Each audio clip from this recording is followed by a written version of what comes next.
Thank you so much. Samantha-Jo Roth is with us, a reporter with the Washington Examiner. Samantha, Joe, good to see you again. Let's pick up a point that Brian just made, the contrast.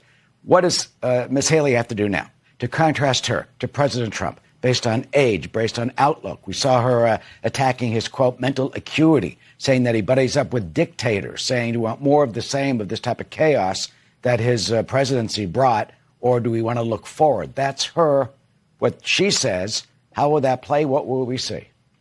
Well, I think that definitely is her closing message here. She's talking about generational change. She's talking about bringing back stability instead of the chaos that seems to follow former President Donald Trump. That's a line that she says over and over again.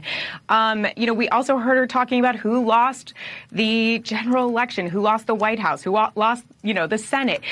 These are all lines of, things that she is saying, and we've seen her go after former President Trump a little bit more in the last couple of days than we have seen throughout this entire cycle. But I will note that, in some of her town halls, it does take her a while to even speak about him. I mean, I think I was watching one on Friday, and it took her about 7 or 8 minutes to even mention him. She's sort of been using Governor Sununu as her attack dog. He is somebody who has been out there sort of talking more about why Trump is a danger to the country in his view. So, it'll be really interesting to see if she does go on the attack a little bit more. Her campaign has been a bit guarded with her, as we've seen throughout this cycle. She doesn't do a lot of press gaggles. She hasn't been answering a lot of questions from voters. Has that been working for her? Perhaps. But we will see in the next couple of days if that strategy is going to change or not. She does have an opportunity to counter some of this really strong excitement and enthusiasm from the Republican electorate with these independent voters in the state of New Hampshire that we know are so critical to the state's makeup. But, beyond New Hampshire, what does it look like for her in South Carolina, a state that looks a little bit more like Iowa? It's her home state, but we're watching Trump as he's touting all of these different endorsements from these, figures in South Carolina. They're trying to play it off as it's not that big of a deal. Whether it is another question. It's interesting when you look at break down the Iowa vote. Basically, the former president got about 7% of all the registered voters in Iowa. In Iowa, there were 752,000 registered Republicans. 110,000 voted in the Iowa caucus.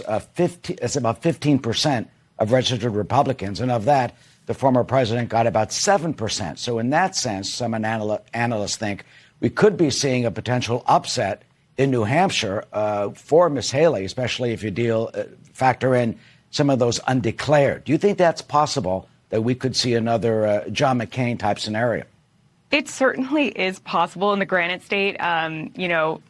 The Granite State has always chosen a lot, different candidates than we've seen in Iowa. And even when I was in Iowa, I saw a lot of Democrats who actually decided that day to change their voter registration and become Republicans just for the purpose of voting for Nikki Haley. That obviously didn't make a huge difference in the state of Iowa with the electorate that we saw.